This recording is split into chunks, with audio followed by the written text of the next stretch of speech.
Meu nome é Marcelo Zarski e o Sandman é o cara que coloca aquela remelinha no olho quando você tá dormindo. Meu nome é Anderson Rosa, conhecido também como Frater Goya, e eu vou preencher seus sonhos essa noite.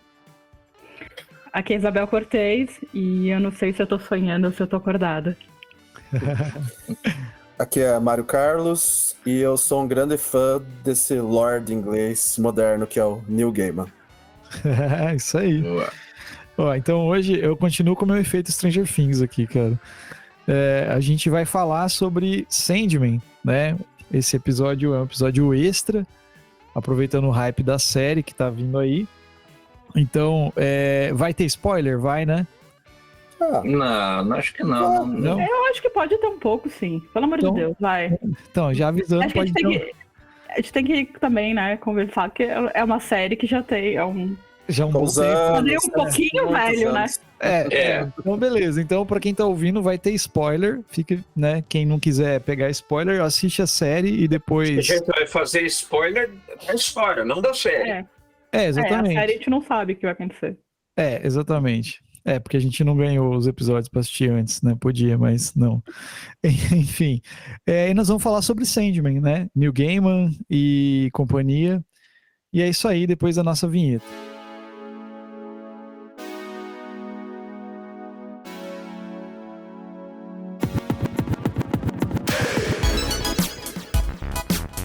Vamos lá, quem quer fazer as honras aí de começar a explicar sobre Sandman? Eu vou começar falando por mim que eu não li, né? Como eu falei pra vocês. Não li Sandman. Nada de Sandman. Não li nada. Já li Neil Gaiman, mas não Sandman. Não tive tempo de ler para o episódio, mas eu procurei ver muita coisa sobre Sandman. Tipo podcast, a galera do Pipoca falando sobre como que foi feito, como que entrou o Neil Gaiman na DC para escrever, toda aquela história do começo, parará. Então eu tô por dentro dessas coisas aí. Mas do Sandman em si, dos quadrinhos, eu não li.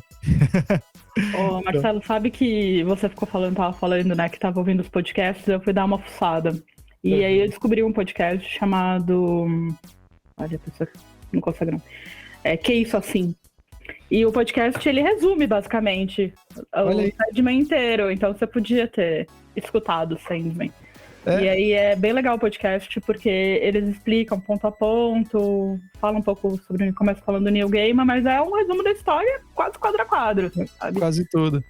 Eu tava lendo e ouvindo. Olha que massa. Eu escutei um que ele fala sobre os... Prelúdios e Noturnos? Fala do começo, dos primeiros volumes. Uhum. Que daí ele fala de quando lá dele saindo da prisão lá de vidro, parará, toda aquela história lá. Até eu não vi tudo. Ele não fala tudo nesse podcast que eu vi, assim. Eu não vou falar mais também. Mas foi isso. Minha história com o Sandman é essa. Mas fala aí, Goya. Eu quero comentar mais assim depois sobre algumas peculiaridades das histórias do Sandman, mas eu acho que eu deixo para alguém, de repente o Mário, o Abel puxar. Eu só vou dizer o seguinte, eu quando peguei Sandman no começo, então eu lia, inclusive acho que eu passei alguns para vocês lá, naquele papel jornal, já naquela primeira edição da Abril, quando a Abril estava uma porcaria já, fazendo um trabalho bem ruim de qualidade de impressão, mas assim, é uma coisa que embalou muito a minha adolescência, porque eu sempre fui um cara que curtia mitologia, eu já tinha lido toda essa parte de mitologia quando era criança, então quando eu vi isso em HQ, com a forma que o Neil Gaiman coloca, e principalmente num Sandman deprimido, né, que nem eu era na juventude, inclusive o personagem, acho que tem uma inspiração ali do vocalista do The Cure, ali, o Robert Smith, que é bem da época, assim. Então, Sandman, para mim, marcou minha adolescência. Isso, tinha muito a ver comigo, né? Então foi uma coisa muito louca, assim, mas daí eu quero comentar mais detalhes e vou deixar a história aí aberta para o Mário comentar mais. E a gente depois ir colocando os detalhes e atiçar o pessoal para ler, inclusive os derivados da série, né? Mas vamos lá. Então, acho que vale a pena falar um pouco, né, sobre quem é o Neil Gaiman, né? O Neil Gaiman é um senhor inglês, né, que na sua juventude começou escrevendo primeiro, eu acho que o primeiro livro dele é uma biografia, né, uma biografia do Duran Duran, né? E aí, conforme ele foi conseguindo sucesso, né, ele tem a primeira obra, que acho que a primeira obra grandiosa de realmente fazer sucesso, assim, foi justamente o Sandman, né? Ele foi publicado em 88, quando ele ainda tinha 29 anos. Então, ele era ainda um sujeito bem novo, né? Quando ele lançou o Sandman. E eu acho que o Sandman foi publicado até 96, se eu não me engano, né? E aí o Neil Gaiman, essa pessoa muito estranha, né? Ele é uma pessoa estranha, mas muito simpática, né? Assim, eu nunca cheguei a conhecer o Neil Gaiman, mas eu tive amigos que acho que no final da década de 90, no início dos anos 2000, quando o Neil Gaiman veio para o Brasil, tirou foto, e foi todo um fuzuê porque estava o Neil Gaiman no Brasil, né? E depois, posteriormente, ele começou a lançar alguns livros, né? Ele tem outras obras. Aí o Mário pode me ajudar, vai.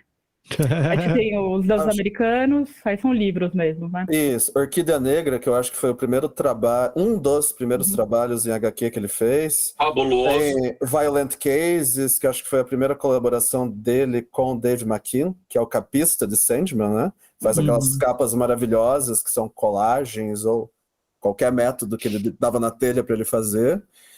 E ele fez bastante história curta, tal, até que ele foi crescendo em importância e a DC ofereceu, né? Ofereceu para ele o Sandman, né? Trabalhar com um personagem da Era de Ouro, da Era Antiga, assim. Acho que qualquer personagem mais antigo ele podia. E ele teve uma lista, assim, e ele escolheu o Sandman, que já existia um personagem que era, assim, praticamente um Batman de baixa categoria, que era o Wesley Dodds, um ricaço, que enfrentava o crime à noite e fazia os criminosos dormirem com gás. Por isso mesmo ele usava uma máscara de gás, tipo Primeira Guerra. Só que o Neil Gaiman pegou isso aí e transformou tudo, sabe? O que o Alan Moore fez com o Monstro do Pântano, o Neil Gaiman fez 10 vezes mais com o Sandman. Ele criou realmente outro personagem. E é uma leitura, Mário, é uma leitura muito da época, né? Ele tem. O Sandman é interessante ler porque você enxerga muito os anos 80, né, na obra, né? Sim, sim. Ele colocou muita referência da época, de tudo que ele gostava, de música, livros principalmente, né? Cinema. É sensacional ler Sandman e pegar as referências. São infindáveis referências, infindáveis. É maravilhoso, assim. E Sandman, grande obra dele. E atualmente ele tá por aí, né? Ele é casado com a Amanda Palmer, esse é o nome dela. Isso. Que ela Cantora. Era do Bikini Kill? Acho que sim, acho que é isso mesmo. Acho que é isso mesmo. Creio eu. Eu acho que, eu não sei se ele mora na Inglaterra ou na Nova Zelândia, mas eu não sei, eu acompanhei bastante a vida dele durante a pandemia, que ele ficou longe da família, não sei o quê. Enfim, é um pouco, né? Fofoquinhas da vida do Neil Gaiman, né? Eu acompanho o Twitter dele. Já tem uns 10, 15 anos que eu acompanho o Twitter dele. E é muito legal. E é muito legal que eu acompanho o Tumblr e o Twitter. E é legal porque eu me lembro de um tweet bem bacana que ele fez, que ele estava no aeroporto, aí ele foi visitar a livraria para ver qual era, assim, o que estava rolando lá, e viu os livros dele. Aí, como ele tinha aquelas esperas de 5, 6 horas para esperar um voo, ele sentou e autografou todos os livros dele que tinha para vender. Então, naquela livraria, você chegava lá e tinha livro autografado pelo Neil Gaiman, que aí ele fez questão de sentar e autografar um por um e deixar todos para vender na estante. Então, acho que ele tem assim ele tem um perfil assim muito bacana, que eu acho que é um pouco diferente do Alan Moore que eu também acompanho desde a adolescência, por causa do Monstro do Pântano, e do Grant Morrison, que eu gosto muito também. Só que eu acho que o Alan Moore, ele desde sempre foi meio louco, né? Então o negócio dele é o eremita. Eu moro lá em Northampton e não quero saber de porra nenhuma, agora parece que ele tem e-mail, mas nem e-mail ele tinha, na real, até pouco tempo atrás. Então você tinha que escrever para o editor dele, o editor dele entrar em contato com ele, senão ele não atendia telefone, nada. E aí o Grant Morrison, que também entrou já vai para o outro lado, muito louco, né? E o Neil Gaiman, eu acho que é o cara boa praça, é o cara pop, assim. Ele é simpaticão, né? É engraçado. O Twitter dele, ele responde às pessoas, ele responde elogios, as pessoas mandam tatuagem que fizeram dos perpétuos, ele responde. Eu acho ele é uma simpatia, né? E é legal que ele fica bravo, assim, quando as pessoas começam a falar bobagem da obra dele, ele responde, né? Ele fala, não, você não leu certo, e você tá errado, eu sou o dono, né? É legal porque ele tem essa propriedade, falar, meu trabalho, então, vocês estão errados. Meu trabalho, minhas regras. Viu, deixa eu só corrigir lá, você falou a Amanda Palmer... Amanda Palmer é do coisa. É do Dresden Dolls. É Dresden Dolls? Dresden Dolls. Ela tem, é um duo que ela tem com o batera, assim, é outra mina. Daí, não, mas relaxa, só corrigindo pro ouvinte. Viu, vocês estavam falando né, eu tava vendo sobre como ele começou a fazer, como ele começou a escrever, né, quadrinhos, né, porque ele não escrevia quadrinhos, né, ele achava bobo, pelo que eu vi, assim, as histórias, quadrinho. Aí ele conheceu o Monstro do Pântano, do Alan Moore, e ele ficou fascinado. Daí que ele começou a ir atrás, daí que ele se interessou por isso, sabe? Pelo que eu tava vendo, era algumas coisas nesse sentido.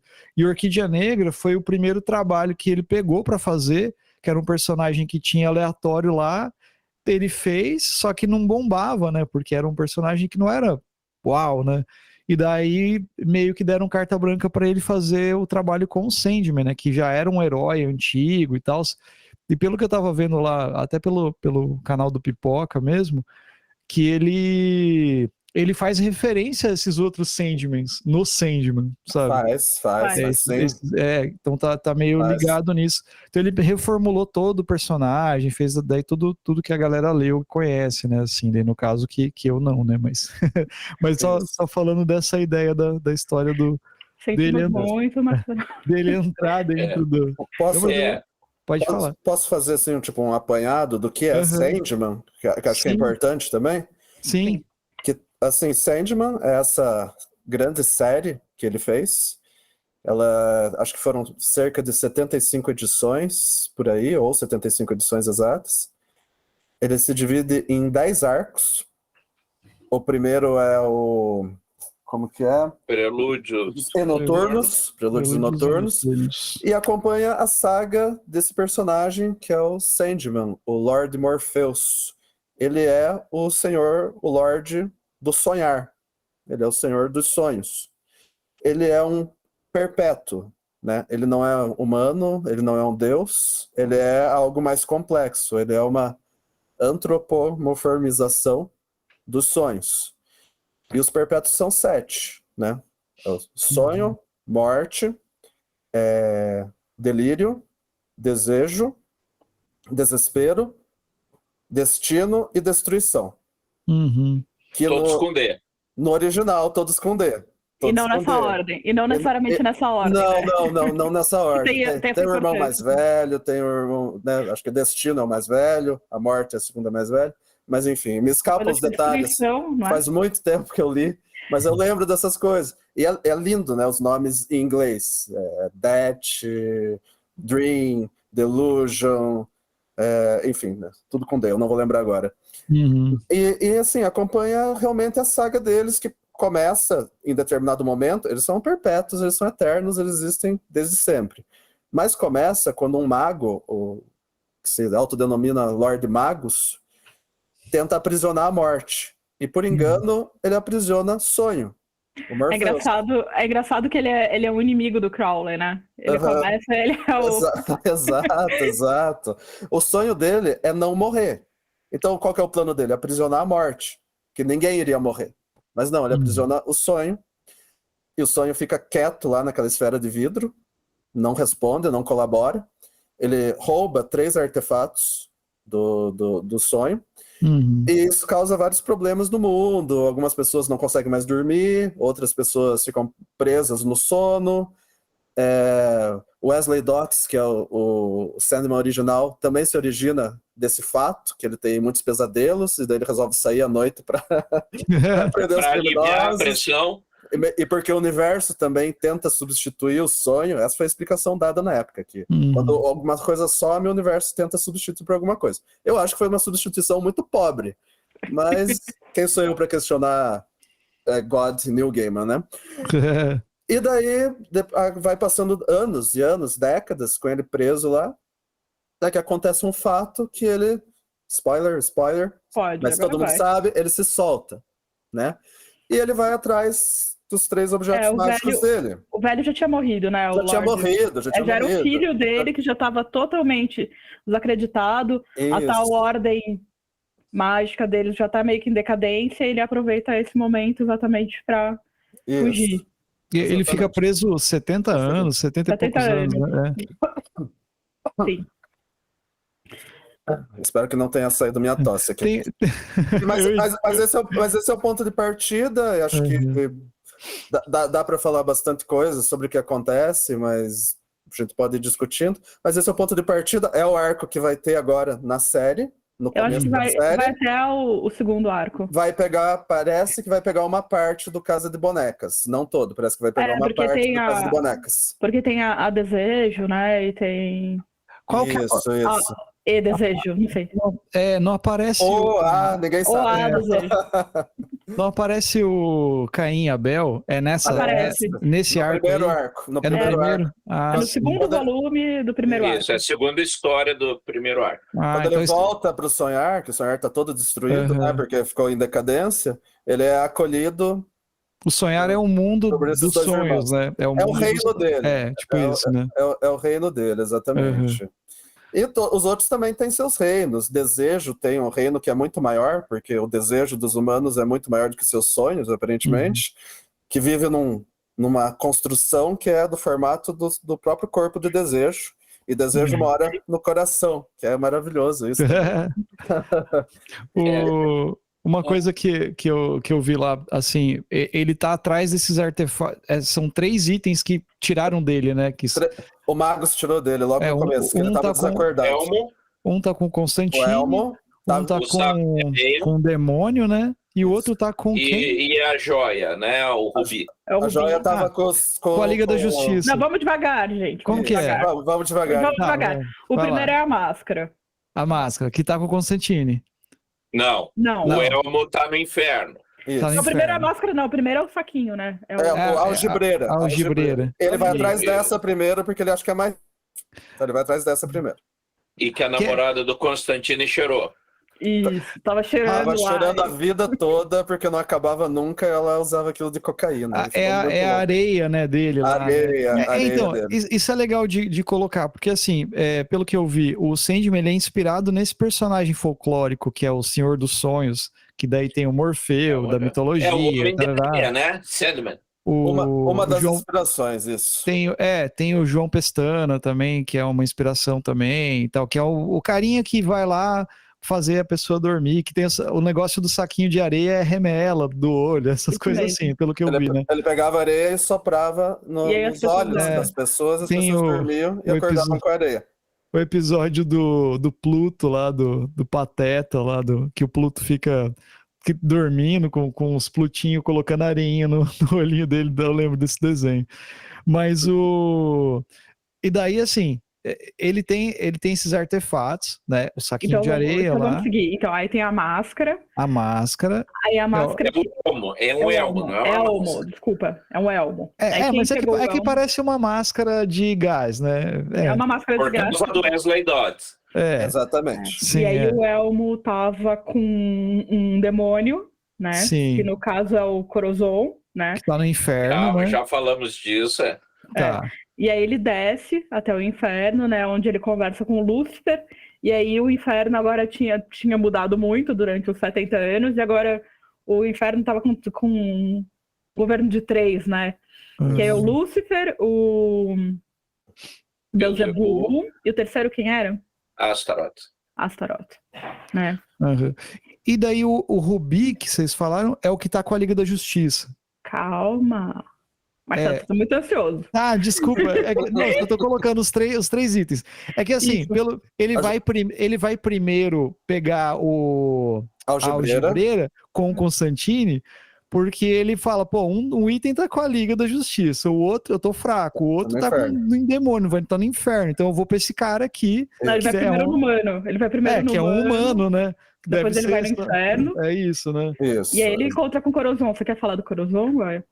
Eu só queria abrir um parênteses. Foi aqui a criação do Constantine, não foi? Não, foi no Monstro do Pântano. O Constantine começa no Monstro do Pântano do Alan Moore, isso mesmo. no número 17, se não me engano, em que ele vira a consciência do Monstro do Pântano. Porque o Monstro do Pântano, para quem lembra do personagem, ele não falava, ele se pensava. Então ele era meio zumbi, tipo aquele zumbi do Scooby-Doo. E daí quando o Alan Moore entra para a história, fala, não, tem que enriquecer isso aqui, tem que dar outro recurso. E aí ele transforma o Monstro do Pântano num elemental. Só que daí, quando o Monstro do Pântano tem a consciência que ele é a alma da Terra, ele é a alma do verde, aí ele fala, pô, mas agora isso aqui é demais para um monstro que fazia né? Como é que ele vai se tornar a alma do mundo? E daí ele cria o Constantine para ser o cara que vai ensinar o Monstro do Pântano e dizer qual é a real dele. Falar, ó, você não tem nada a ver com produto químico, você não é resultado de experiência, nada. Você é a alma da Terra, velho. Você é um elemental. E daí ele é a encarnação do Jack...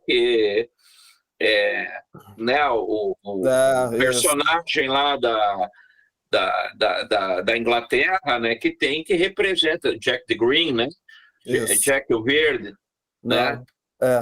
Mas você tá certo, né? Você tá certo. Eu só não lembrava disso direito, mas é verdade. O Neil Gaiman até teve que pedir meio que permissão pro Alan Moore e falou, posso usar teu personagem aqui? Então, e aí pegou o Constantine daí. Isso, exatamente. E nisso que você está falando, cabe agora fazer a primeira intervenção, que já vai juntar com o Horace da Isabel, porque é o seguinte,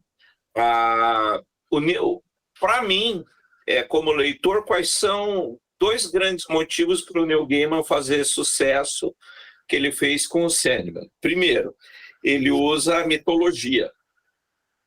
Então, por mais que ele misture outros elementos, ele pega a espinha dorsal da mitologia clássica grega, né?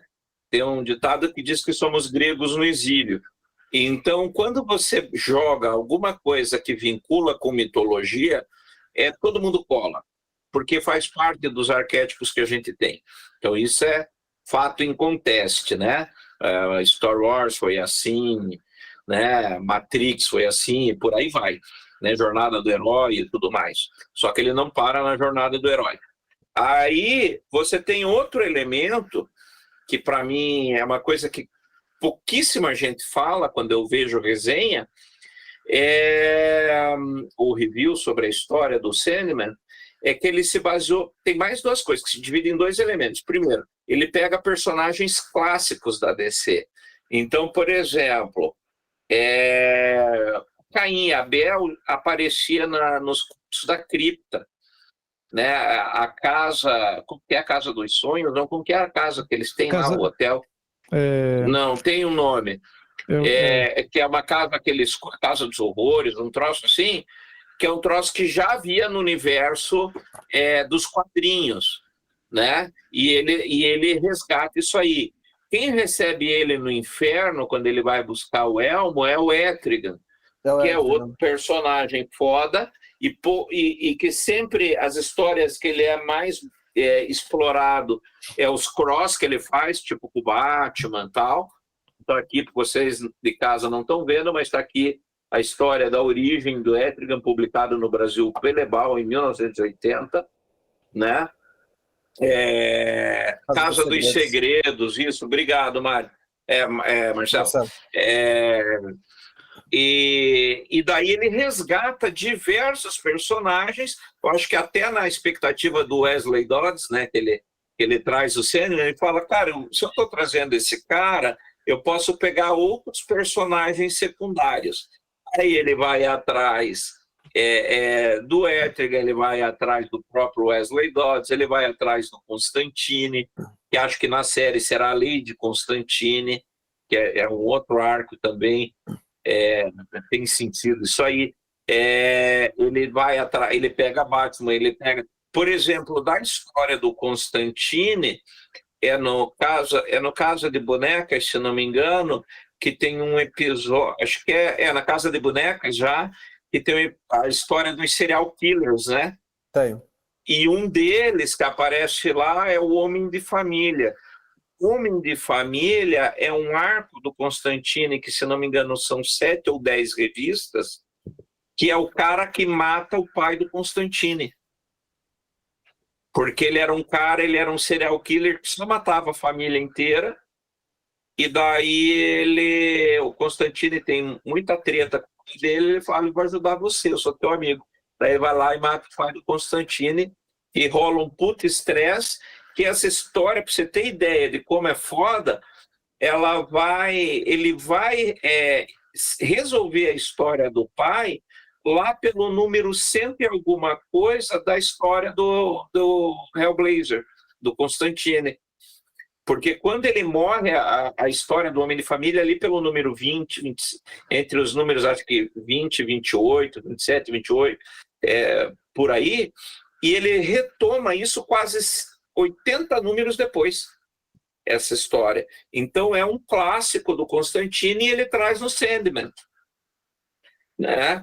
Então ele resgatar isso daí, eu acho que ele trouxe a simpatia de outros autores da DC, ele desperta o interesse do público por esses personagens. Então isso faz com que Sandman vá para um outro patamar de historinha, que não é só ser uma história em quadrinho. Né? Aí, para mim, isso é a grande genialidade do Neil Gaiman. E outro subitem que ele faz é misturar elementos de magia, né? Porque não dá para esquecer que ele, o Grant Morrison e o Alan Moore têm o pezinho na magia, a ponto que hoje o Alan Moore não se define como escritor e sim como mago, né? E o Neil Gaiman, por exemplo, Horizon, é um demônio do éter, né? Segundo a magia enoquiana, e que é usado pelo Crowley, né?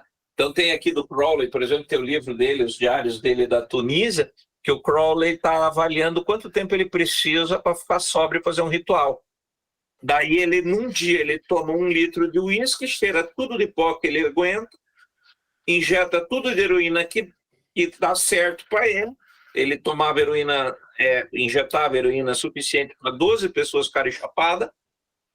Quando ele acorda no outro dia, ele escreve assim no diário: Horizon, que é o demônio da confusão, sentou-se sobre minha cabeça. Né? Então, tá de ressaca. É o novo termo para ressaca, né? É o novo termo de ressaca.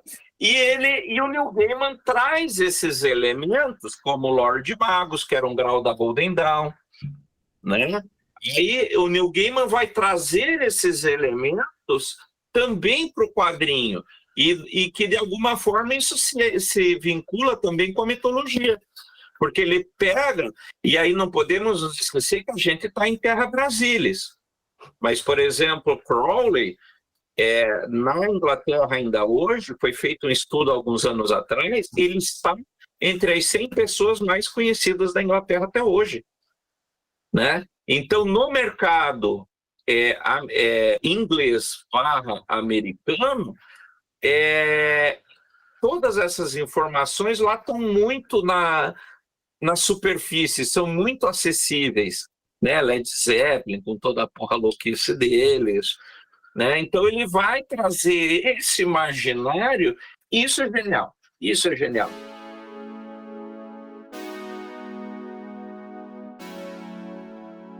seguindo a história e fazendo uma nova pergunta pra você, e aí ele encontra justamente o próximo, né? Ele consegue ter essa batalha com Corvo, né? E aí ele vence, consegue de volta o elmo, e aí a última batalha dele, o último conflito vai ser com o John Dee, né? E aí eu te pergunto, que eu não sou tão leitora de quadrinhos, o John Dee, ele já existia com esse nome, John Dee, ou isso é uma coisa do Neil Gaiman? Não, ele já tinha, se não me engano, ele já tinha na história da Liga da Justiça. Na Liga da Justiça Senhor ele era John Destino, Dee? não era? O Senhor Destino. Era o Exatamente. Senhor Destino. Não, Doutor Destino. Não, Doutor Destino é da Marvel. É da Marvel. Não, ele é Doutor Destino. Tem dois Doutor Doutores Destino, o Senhor Destino é um amarelo, que é o Warren Kent. Ah, tá. Beleza. Mas ele já Que chamava vai John Dee, então. aparecer no Adão Negro, interpretado pelo Pierce Brosnan, que ele, na verdade, é um sacerdote egípcio. Que é o que... tá. E eu postei hoje lá no nosso grupo do Bico do Corvo um monte sobre o Senhor Destino, né, um monte de figurinha, porque ele, em termos de poder, é o equivalente ao Doutor Estranho na Marvel. Ele é o mago mais poderoso do universo DC.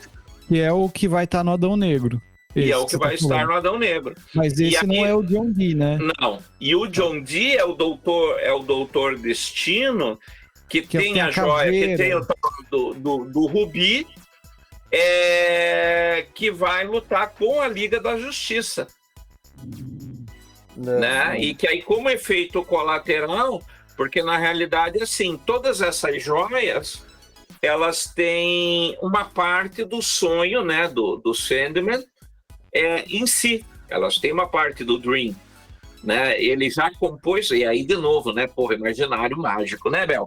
Uhum. Então ele está no imaginário mágico, que você joga um testemunho. Então eu crio uma arma mágica com uma parte de mim mesmo, né? Então, por exemplo, quando você faz o espelho negro na magia noturna, né? Acho que você viu no livro do Donald Tyson, ele recomenda que você coloque fios de cabelo seu no espelho para criar um testemunho e vincular o espelho a você. Lembra disso? Uhum. Então, essas armas mágicas são importantes para o Dream, não apenas por pertencerem a ele, mas por serem ele de alguma forma. Então, se aquilo se aquilo cai em mão errada, cara, fode tudo. Deixa eu só fazer um parênteses aqui, ó.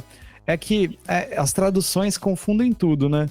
O Senhor Destino, no português, é o Pierce Brosnan, mas Senhor Destino, realmente. Só que o nome original que é um personagem. É Doctor, entendeu? É tudo Doctor, em inglês todo mundo é Doctor, só que cada um é um Doctor diferente. Então, e daí é isso. E esse Senhor Destino não é o John Dee, cara. O John Dee não é Senhor Destino, ele é Doutor Destino. Doutor Destino em português. Em português, eu quero saber como é que é em inglês. John Dee. Dr. Destiny. Dr. Destiny. Dr. Destiny. Assim, ó, ele é o Destiny oficial. O da Marvel é Dr. Doom. Dr. Doom. O Doom é do qual? O que nós conhecemos como Doutor Destino é Victor Von Doom. Esse é o da Marvel. Victor da Marvel, que é o rei da Lativéria. Isso. Aí você tem, e que em inglês não é Destino, é Doom, né? Como danação. Doom. Sim. E o Dr. Destiny ele é o John Dee, isso mesmo. O John Dee e a mãe dele que dá o rubi do Dream dele, é isso, né, Bel? É isso. Uhum. Tá. Então, o Warren Kent, ele é Senhor Destino. Que é o Pierce Brosnan. Que em inglês é Dr. Fate. Nossa. Então é Dr. Fate, Dr. Destiny e Dr. Doom. Dr. Doom. Uhum, ele virou todo mundo Destino. E virou todo mundo Destino em português. Fora um perpétuo chamado Destino, né? Que não é doutor. É o único não é doutor, ele só tem essa vantagem. Mas ouvi falar que ele está pedindo reconhecimento de notório saber. Só para que nem a gente está falando do que é o Sandman e da história aí, né, do começo. A história dele, resumindo, a história é ele acordando o Sandman. Não. O primeiro arco. Se Tá libertando. preso. O primeiro arco. Não, no geral, os 10 arcos total. Como que... Porque ele tem um começo, meio e fim. Pelo que eu vi, o Neil Gaiman falou, não, vai começar, vai até um ponto, vai acabar, entendeu? Tem um final, acaba. Calma. Né? Então deixa eu comentar um pouquinho isso aí, Marcelo. Não, só um não. pouquinho. Pode Você falar, vai. Calma. Você falou tem um começo, meio e fim. Porque assim, quando o começou, ninguém botava fé na história. Era tipo assim, cara, vai fazendo a história, a gente vê o que dá. Uhum. Então ninguém botava fé. Então ele começou a escrever e o troço começou a crescer. Então o primeiro arco, ele é um arco fechado, né? E que tem essa história dele caçando essas coisas. E a partir disso ele foi fazendo arcos fechados das histórias. Então os 75 números, cada um deles tem um começo, meio e fim. Então, né, o primeiro arco, que é Prelúdios Noturnos, tem começo, meio e fim. Casa de Bonecas, começo, meio e fim. Terra dos Sonhos, começo, meio e fim. E assim por diante. E que necessariamente, óbvio que o ideal é você começar do número 1, mas necessariamente, se você pegar, eu fui na banquinha, achei um jogo de você, cara, começa a ler dali. Porque aquela história tem começo, meio e fim. Por coincidência, foi o primeiro arco que eu li. Olha lá. Foi o primeiro arco que eu li. E fiquei perdido em muitas coisas, mas entendi o panorama geral. Mas é como o Anderson falou, Zars, que ele tem esses 10 arcos que são cada um bem fechado, mas tem acontecimentos que vão repercutindo nos próximos. Isso, vai um no outro, né? Como uma grande Entendi. história. Inclusive, o desfecho do personagem tem a ver com coisas que ele faz em arcos anteriores, que se desenrolam por arcos anteriores, que envolvem o filho dele e tal, e é foda. O Neil Gaiman, ele já estava preparando, ele já estava preparando o terreno. Tanto que no inferno, quando o Morpheus Sonho chega no inferno pela primeira vez, por exemplo, ele passa por uma cela onde tem uma mulher que chama ele por um nome diferente, assim, e ela pergunta pra ele, eu sabia que você ia vir me salvar, e acho que ele não fala nada, ou fala alguma coisa e tal. Ela pergunta assim, mas você não me ama? Daí ele fala, eu ainda te amo, mas eu ainda não te perdoei, e não vim te salvar. E dá as costas pra ela e vai embora. E depois acontecem coisas no futuro que explicam o número 4. O que é isso. Isso. Isso que o Mário está falando é o número 4 do primeiro arco. Exato. Então ele já estava planejando, e lá logo acontece, é explicado quem é essa personagem, e ele também vai evoluindo como personagem, né? Porque ele é muito aquele deus meio assim, que não se importa muito, ele é bem frio, né? Ele não é um herói, né? Assim, pelo que eu vi. Mas com o passar do tempo, ele às vezes tem uns lampejos, assim, de humanidade. Ele tem uns momentos. Tem uns momentos. Né? Principalmente quando ele tá com a morte, né? Porque a morte dá um puxão de orelha. simpática. Mesmo? É a mais humana dos perpétuos, e a mais bem-humorada, mais de bem com a vida, por incrível que pareça. A morte é sensacional, cara. A morte é... Acho que isso é... Todo fã de Sandman acha isso. Grande momento da vida, claro. Morte é maravilhosa. É porque ela dá a morte, mas ela também dá a vida, né? Ela encontra as pessoas em 2 momentos da vida, né? Que é no começo e no fim. Então ela não é totalmente insensível. E toda vez que o Sandman tá meio deprimidão, assim, e precisa de umas lições da vida, é ela que aparece, né? E ela que conduz ele, né? Então, eu tava, como eu falei, né? Eu não li, mas o que eu tava vendo das pessoas falando assim, tipo, as pessoas falam, mas eu já sei o final, sabe? Mas o que todo mundo fala, que Sandman não é importante, a história é boa, o Sandman, as histórias que você tem ali dentro são interessantes. O final é só o desfecho do negócio, não é tão importante. Tipo assim, não é que não é importante, mas não é o principal da obra, pelo que eu vi as pessoas falando assim, sabe?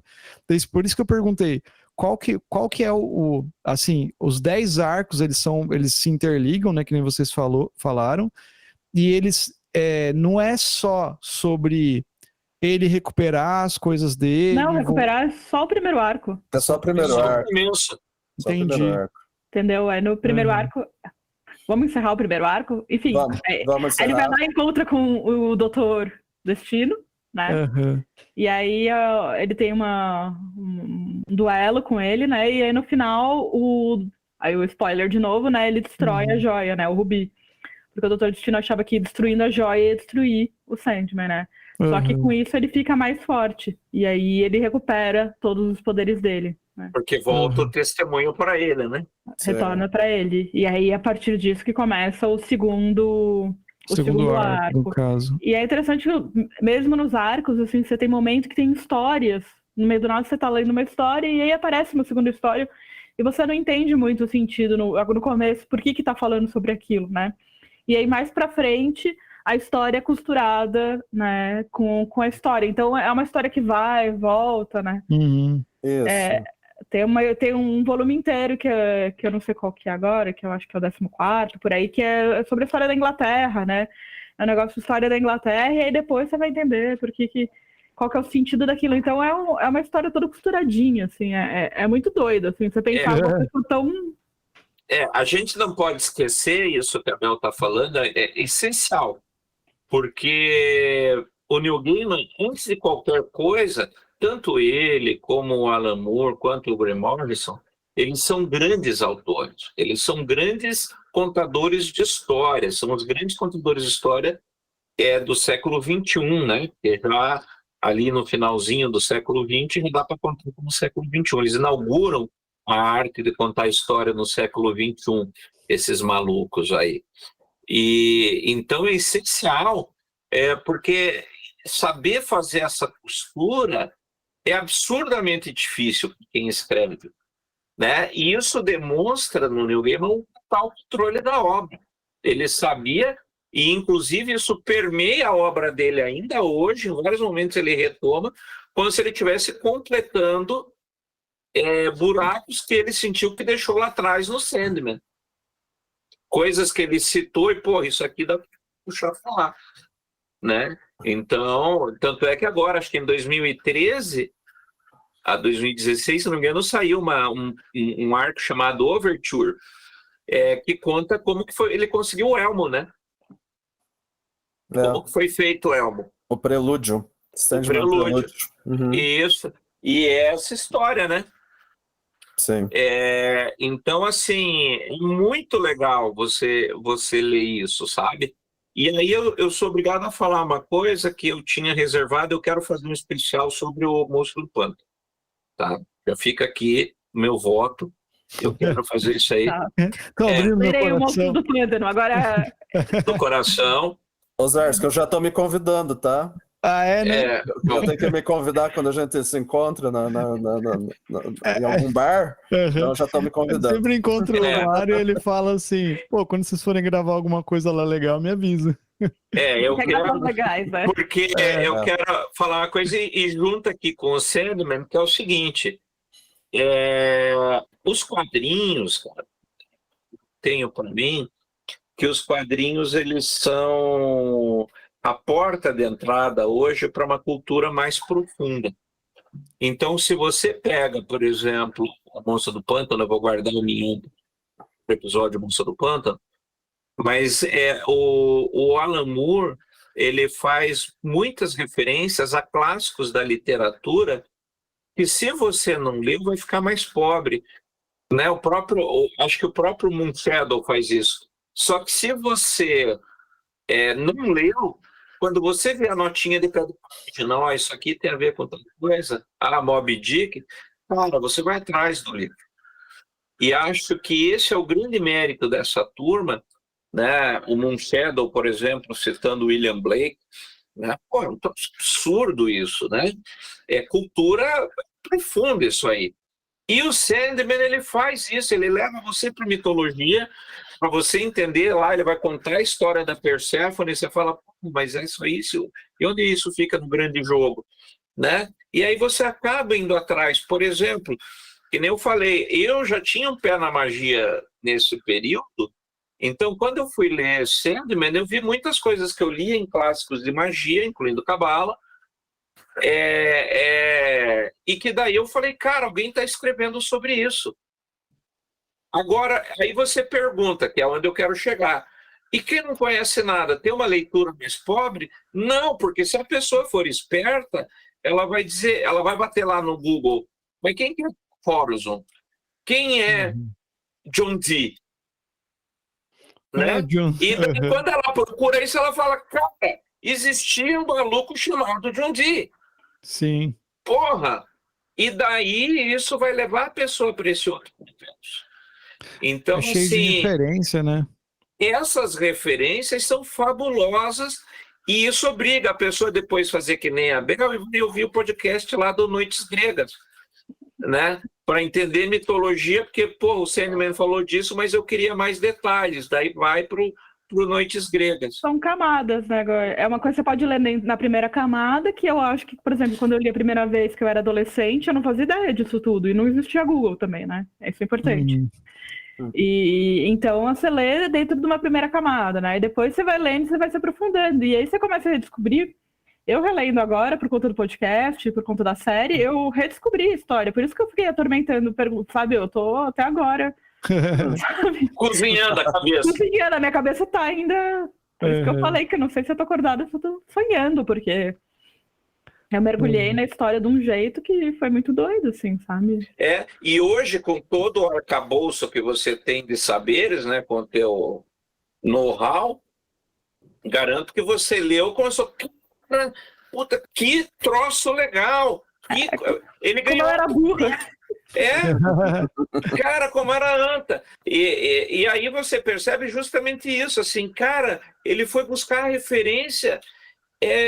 mil, porque hoje você tem essas referências, né? De música, né? De tudo, é muito louco, que nem isso que vocês falaram, pô, é um reflexo dos anos 80. Quem viveu os anos 80, lê e diz, cara, eu voltei no tempo. Com certeza. Tem uma parada que eu vi, cara, que, assim, o período que ele ficou aprisionado lá, foi, ele acorda nos anos 80, na cronologia dos quadrinhos, né? Então foi lá no começo... Na Margaret Thatcher. Coitado. Foi lá no começo, foi lá por 1920 e pouco que ele foi aprisionado, mais ou menos, assim? Mais ou menos 1890, 1900 até 1970, ali, né? 1980, por ali, né? 1910... Primeira guerra, época da Primeira Guerra. A Primeira Guerra, não é? Porque ele tá meio enfraquecido e por isso que ele tá. Por isso que ele é preso, né? Então, e daí... Eu tenho a data exata aqui, ó. Coloquei. 6 de junho de 1916.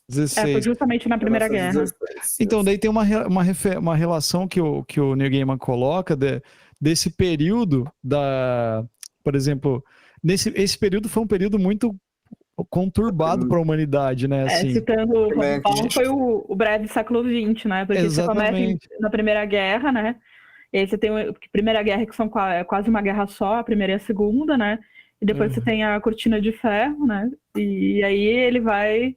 lá no final, na queda da Cortina de Ferro, né? Isso. Se bem que em 88 não tinha caído ainda não, né? Vai cair... Não, vai cair em 88. O muro cai em 88, não é? Não, 90. O muro cai em 89. Não, 89 e 88, não lembro. 89. Não é 90, é antes. Então, e daí essa referência do mundo tá todo, sabe, bagaçado, é como se, tipo, as pessoas não tivessem mais sonhos, vamos dizer assim. E por quê? Porque ele tá preso. Meio que essa relação. Ou elas dormem acordadas, né? Isso. Aí tem essa referência, assim, que eu tava vendo lá. Eu não sei se isso aparece no quadrinho ou essa relação que ele quis colocar também, assim. Por isso que eu acho legal, achei interessante. Eu acho que essa é mais sutil, eu acho que ele não chega a mencionar nos quadrinhos, mas é algo que ele foi intencional. Ele mesmo dessa falou forma. Que foi acho, não lembro, faz muito tempo que eu li Sandman, assim, acho que faz uns 4, 5 anos que eu li. Eu até me confundo um pouco na minha cabeça os arcos, sabe? Eu lembro muito bem de Um Jogo de Você, que foi o primeiro que eu li, que eu lembro bem, que é a história da Barbie e tal, e tem a amiga trans dela, que isso me marcou bastante. Acho que foi a primeira vez que eu vi uma personagem trans, travesti mesmo, sendo retratada assim com tanta humanidade, como um personagem mesmo, sabe? Não como uma paródia nem nada. E a Casa de Bonecas é da Unity Kincaid, Isabel? É da mulher que tinha dormido, permanecido Da mulher que tinha dormido? dormido, exatamente. A história da mulher que E tinha ela dormido. ficou grávida. Ela né? fica grávida enquanto ela tá dormindo, né? E aí a Isso. história. Aí, continuando no spoiler, bom, mas segue essa história, né? E aí tem essa parte muito engraçada que eles estavam falando, que é a convenção dos serial killers. É nesse arco que tem a convenção dos serial killers, né? Que é muito bizarro, assim, que é a situação toda muito bizarra. Imagina. Sim.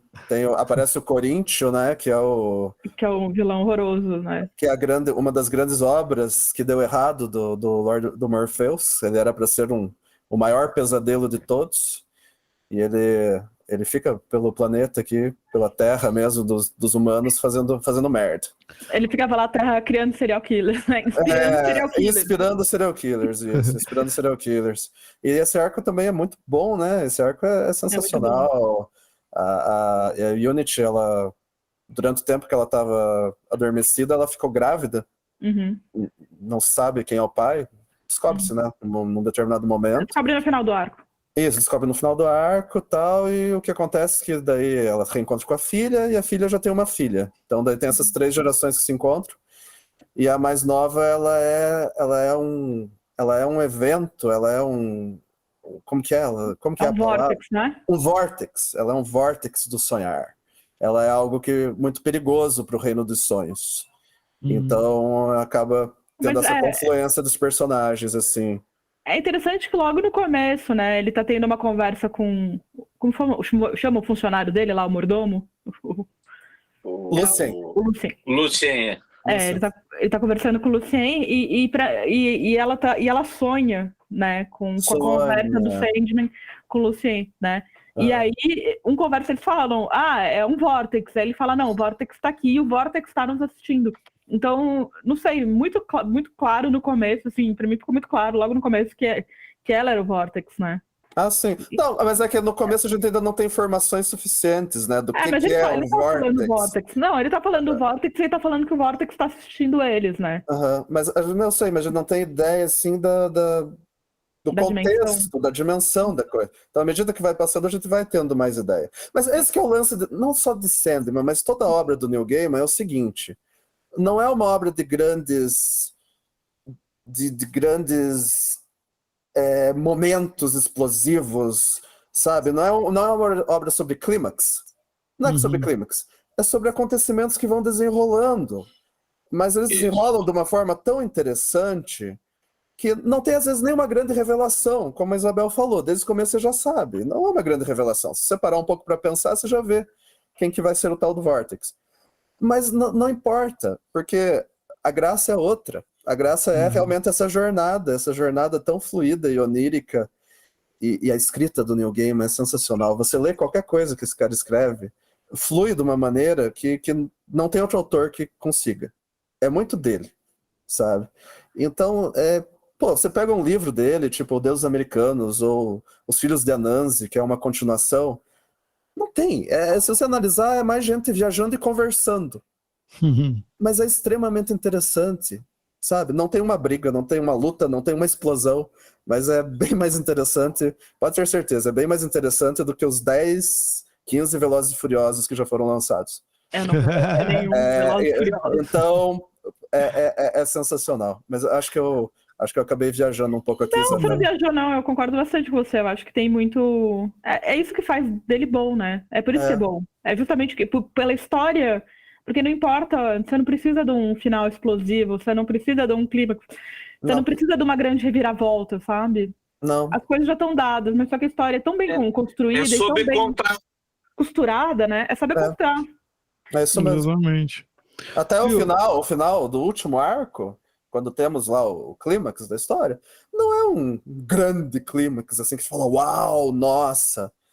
Mas não interessa, toda viagem foi gostosa demais pra você se importar ou ligar pra isso. É o que eu falei que eu vi, todas as coisas que eu vi de falarem de Sandman, esse o grande ponto que a galera fala sempre. Que o que importa é todo esse toda a história que tem ali dentro, entendeu? Não é esse clímax do final, não é, sabe, um acontecimento espetacular e tal, né, desse sentido.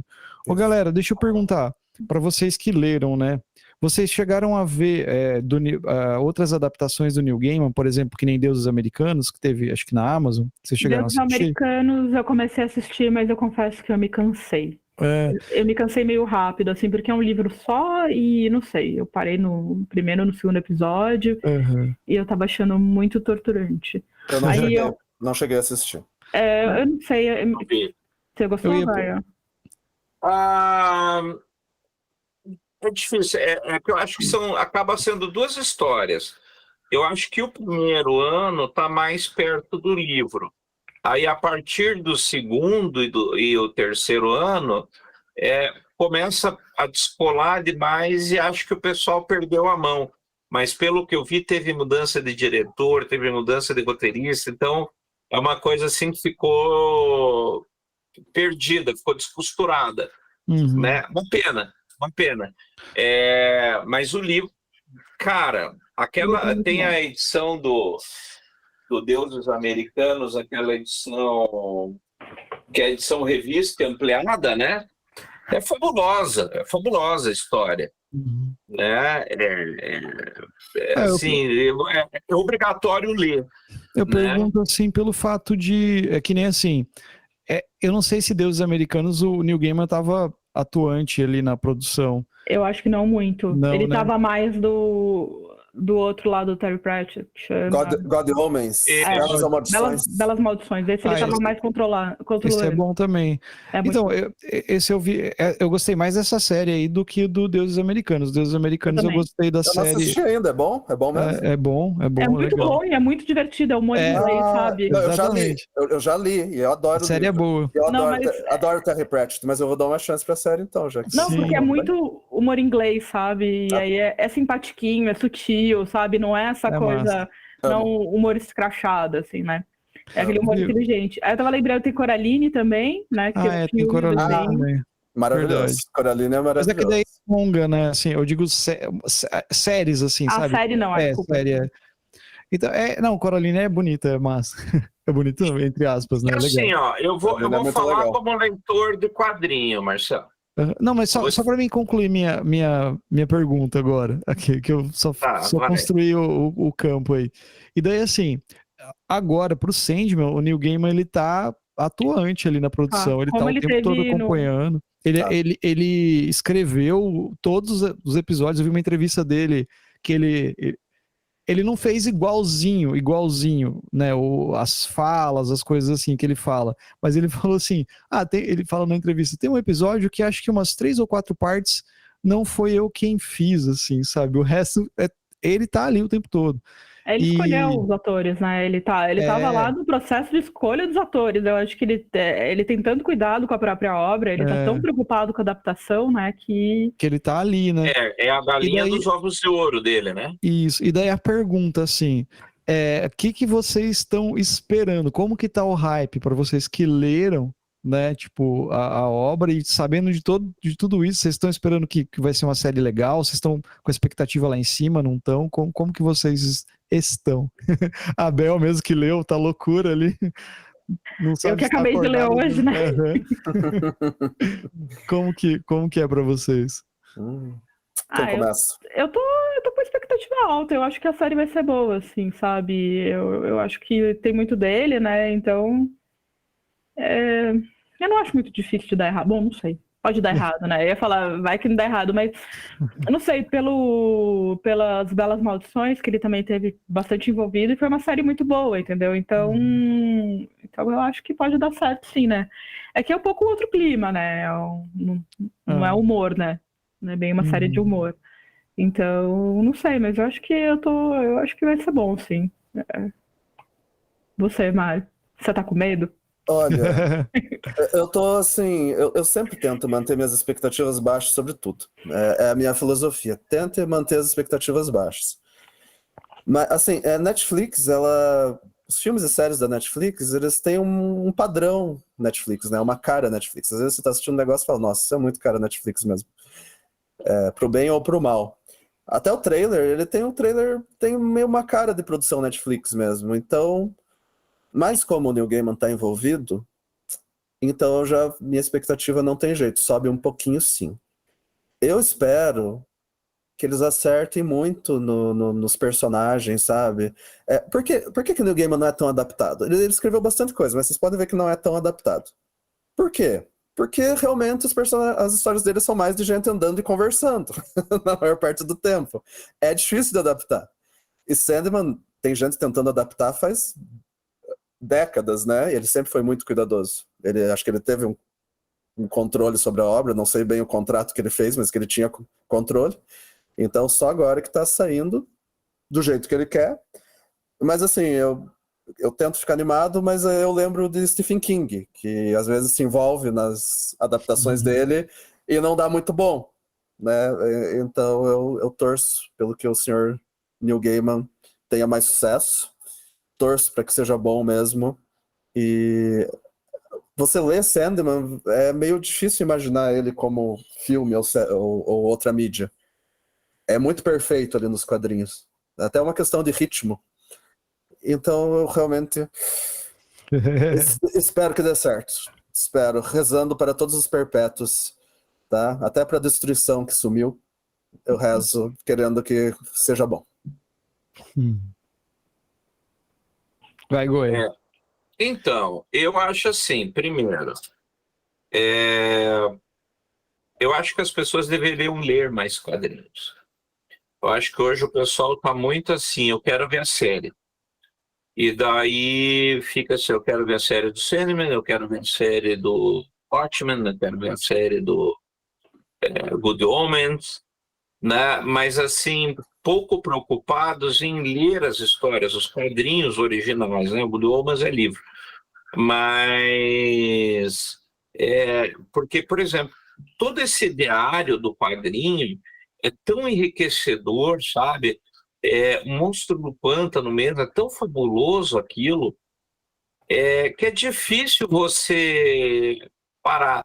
E às vezes eu vejo que está todo mundo assim querendo tudo tão rápido, só que aí tem uma coisa que é muito preocupante,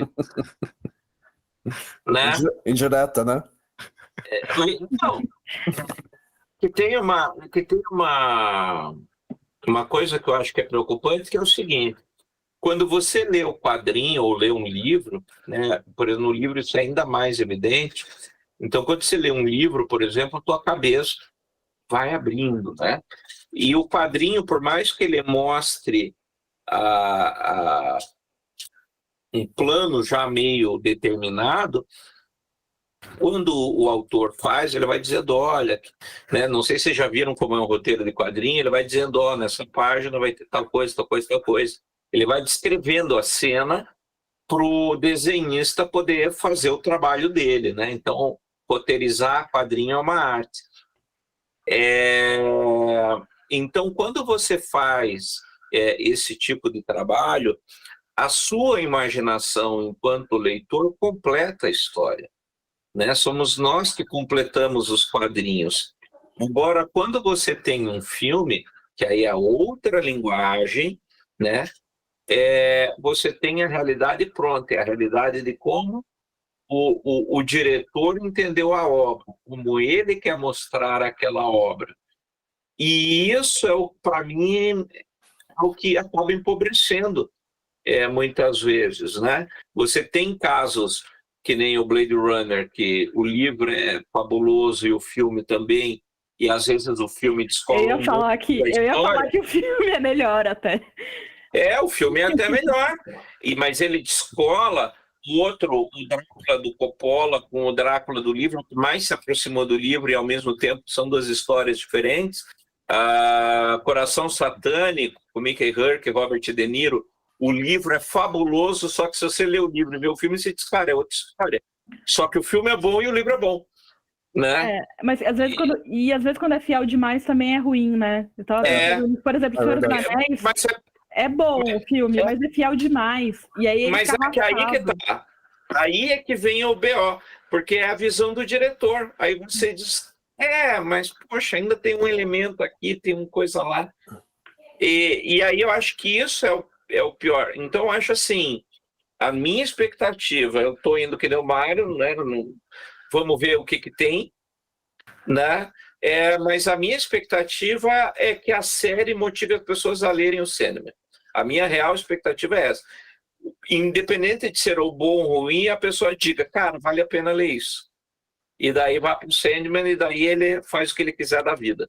Inclusive você, Marcelo, que desprezou nossas investidas de ler, resolva dizer assim, cara, eu gostei, eu vou ler. Não, agora mas eu falei que vou ler. Mesmo. Só não ia conseguir ler agora. Mas eu acho que você falou aí, Goya, dos quadrinhos, adaptações e tal.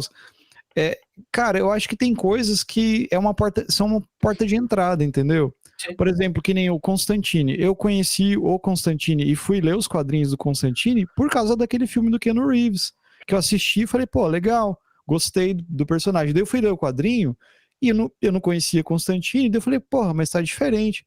Aí eu comecei a ler o quadrinho. Eu não acho que o filme é ruim, porque eu assisti o filme, achei legal na época, me levou a ler os quadrinhos, só que é uma outra onda, entendeu? Aí eu fui ler os quadrinhos, gostei, falei, pô, então tem isso. O filme é bom, só que não é Constantine, é um personagem que aproveitaram o nome do Constantine. O filme não é ruim, é bom, mas não é Constantine. Eu Fica o protesto.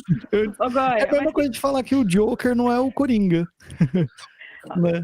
Mas pensando assim, por essa linha, pode ser interessante. Por exemplo, quem sabe o final, essa primeira temporada, ou sei lá, não sei se vão ter outras, essa temporada, não deixa as pessoas intrigadas, né, querendo saber o que acontece depois. Aí elas vão ter que recorrer ao quadrinho, né? Sim. Então, talvez leiam tudo. Talvez leiam todos os arcos. E aí, pra você ler... Segundo o Neil Gaiman, ele falou que tem história pra caramba pra contar, então ele espera que tenha várias temporadas na entrevista que eu vi dele lá. Ele tá animadão, né? Eu tava acompanhando aí, ontem teve a premiere, né, dos 2 primeiros episódios no cinema e tal, e ele tava felicíssimo, mandando para as pessoas, já chegaram os seus convites, assim, parecia que era um evento dele, né, era coisa dele, né, ele estava no show dele. E diz que ele adora os fãs brasileiros, né? Ele adora os fãs brasileiros. Porque acho que foi o primeiro lugar fora da Inglaterra que ele foi e que as pessoas estavam realmente muito felizes, né? Foi justamente nesse evento aí que eu tava falando, que foi no começo dos anos 2000, né? Que eu acho que foi na FINAC de São Paulo. E que, sei lá, o chão tremia. Ele fala que o chão tremia de tanto que as pessoas... Ele sempre lembra com um pouco de medo, assim, mas ele sempre lembra dessa história, que as pessoas atacaram, velho. Realmente queriam pegar nele. O segurança teve que pegar ele, jogar ele para outro lugar, ele teve que fugir para uma parte dos fundos e tal. Que loucura. Ele fala, mas ele lembra com carinho, mas ele fala, foi um pouco assustador, mas foi legal, foi legal. Acho que pela primeira vez ele sentiu, né? Sentiu. Ele disse que o Brasil foi o primeiro lugar, depois lá da Inglaterra, que descobriram Sandman, assim, as pessoas ficaram bem empolgadas. Mas ele também dá uns puxão de orelha na gente, quando precisa, tipo... Ele reclamou esses dias que é um negócio que só brasileiro faz. Tentam ensinar... Às vezes aparece um brasileiro lá querendo ensinar pra ele sobre Sandman. Mas o tempo todo, né? E normalmente é um reacinha. Claro. É um reacinha. Porque quando ele aparece assim, tipo, escolheram uma garota negra pra interpretar a morte, vai lá querendo, pô, Neil, mas isso não tá certo por causa disso. Parece que a pessoa não leu, né? Pelo amor de Deus, a pessoa não leu. E ele fala, infelizmente tem alguns brasileiros que querem me ensinar sobre Sandman, isso é meio chato, ele falou. Mas esses dias ele elogiou o Brasil, ele veio com um tweet aí elogiando os brasileiros e tal. Foi justamente essa história, né? Lembrando. Então, ele dá uns... mas ele tá correto, porque também esse povo é muito chato, pelo amor de Deus. E ele é progressista, essa é outra coisa muito legal dele, ele é progressista, ele é um cara pra frentex, assim. Eu acho que ele foi um dos que lamentaram quando o Bozo ganhou aqui as eleições. Ele se manifestou, assim... Um cara jóia, um cara sensacional. Mas... acho que pra gente ir caminhando pra um final, pra mim ser o cara que puxa o final de novo. Posso fazer um último comentário, Marcelo? Que eu tava Sim, pensando vai lá. que vai ter o lançamento agora da série e vão lançar 2 outras séries juntas, mais ou menos na mesma época, né? O Amazon Prime vai lançar O Senhor dos Anéis, não o Senhor dos Anéis, meu Deus do céu, como que chama? Dos Os Anéis do Poder? Anéis do Poder. Acho que agora em setembro. E a HBO Max vai lançar também o do Game of Thrones lá. A Casa do Dragão. Então, eu tenho a impressão que essa coisa de lançar meio assim, eu acho que tem a ver com um pouco com isso, sabe? Eu fiquei pensando depois, que tá tudo muito encavalado, assim, de repente são 3 séries pro mesmo nicho, né? É verdade. Então, e por 3 empresas diferentes, né? Eu falei, tá suspeito esse negócio, né? Então, eu acho que tá rolando uma competição também.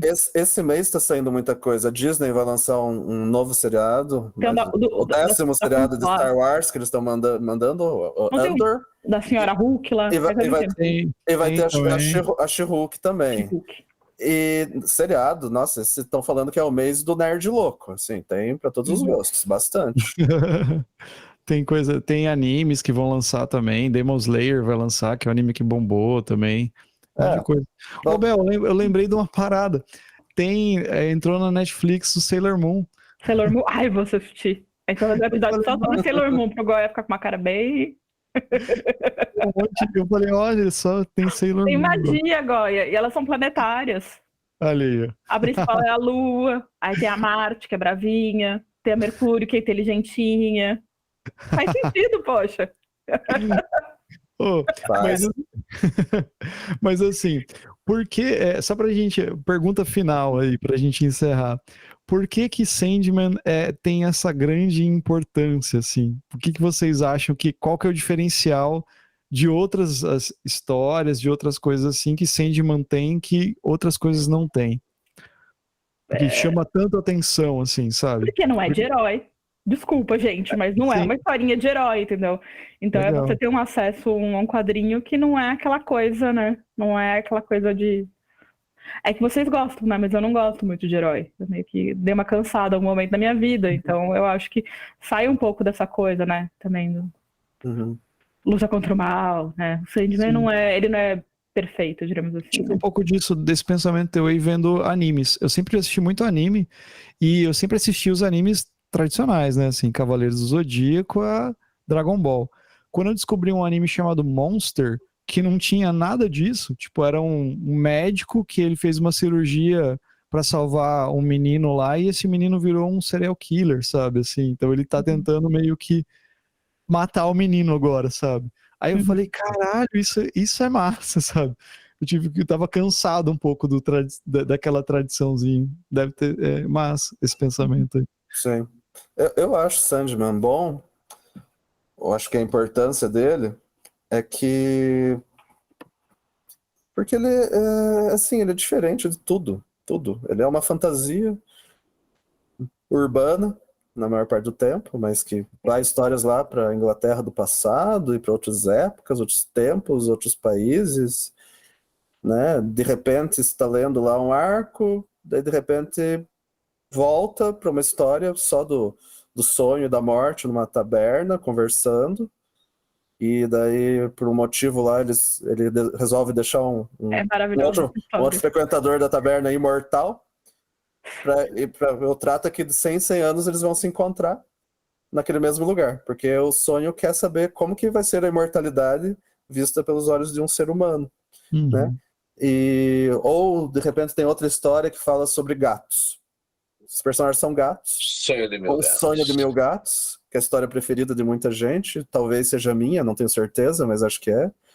São gatos conversando sobre a época que os gatos que dominavam a Terra e o que aconteceu e como que eles talvez possam reverter a situação. Então não fica chato, não fica parado, sempre tem alguma novidade, ele sempre subverte suas expectativas, tá? Quando você acha, vai aparecer quando aparece a personagem Morte, a Morte é totalmente diferente do que qualquer um espera. Ninguém esperava que ela ia ser aquilo que ela é. Aquela personagem de bem com a vida. Como que pode a Morte ser de bem com a vida? Não é forçado? Daí você vê lá o dia a dia dela, como que ela lida com as situações, você vê, não é forçado. Nada é forçado. Tudo se encaixa.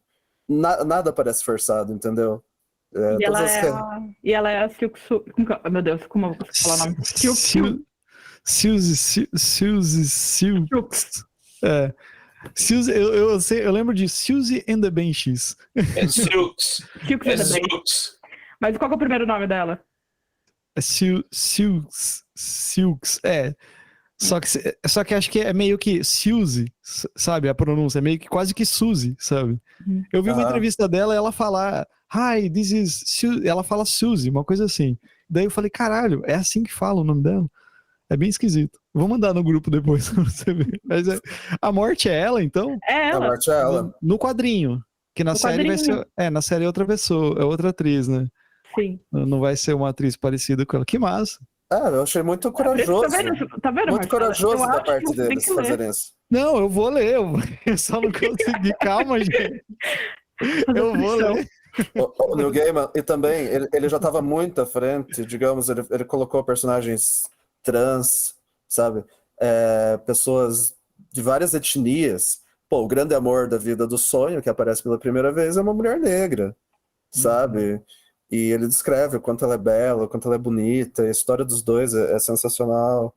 Então, é muito pra frente, sabe? É muito pra frente, muito atual. Foi escrito o quê? Há 30 anos atrás? Você lê hoje, 89, né? Isso. parece que foi escrito hoje. Então, e influenciou muita coisa, né? O selo Vértigo veio depois de Monstro do Pântano e Sandman. A Karen Berger, que é uma figura muito importante, que era uma editora da DC, que confiou neles. Ela gostava muito de autores ingleses, chamou o Neil Gaiman, deu essas chances aí pro Neil Gaiman, e depois foi a chefona do selo Vértigo, que foi maravilhoso, né? Quem não lembra. Por todos esses motivos, é sensacional. Eu acho que, como eu disse, assim, o Sandman, ele tem essa característica dele misturar universos, né? Que nem a magia, que nem a mitologia, a arte de contar boas histórias, personagens de segundo escalão, ele traz para o primeiro escalão. Então, acho que tudo isso faz o Sandman o que ele é. E tem uma coisa que vocês foram falando, mas tem a ver com isso também, que é justamente isso, né? O Mário citou agora há pouco a questão de ser uma história urbana, né?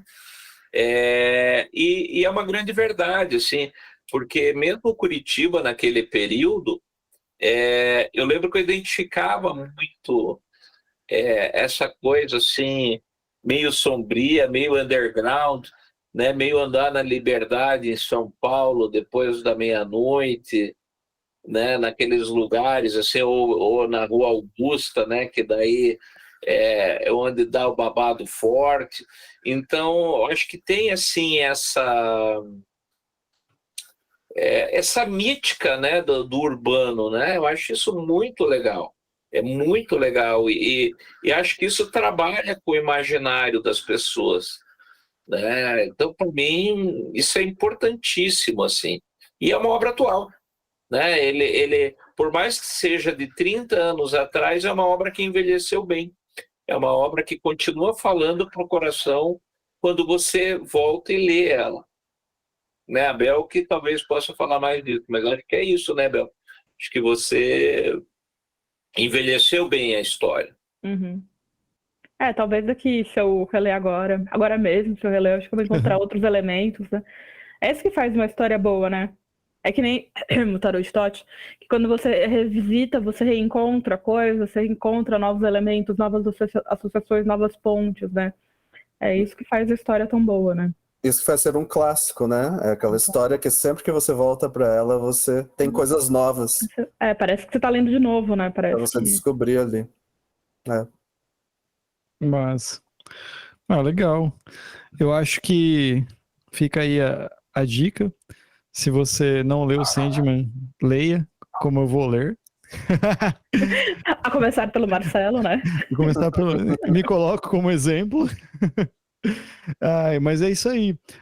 Então já fica avisado, se você chegou até aqui ouvindo o episódio, você tomou um monte de spoiler, então fica a seu critério ler primeiro ou ver a série depois, ou vice-versa, ou fazer tudo ao mesmo tempo, escutar o podcast e ler, que nem... Depois esse podcast aí... Acho que não estraga no final, acho que não tem como estragar. Então, exatamente, é pela história mesmo, né, assim. E é isso aí. Muito obrigado, Mário. pela participação, mais uma vez. Douglas não pôde participar hoje, teve um contratempo de horário.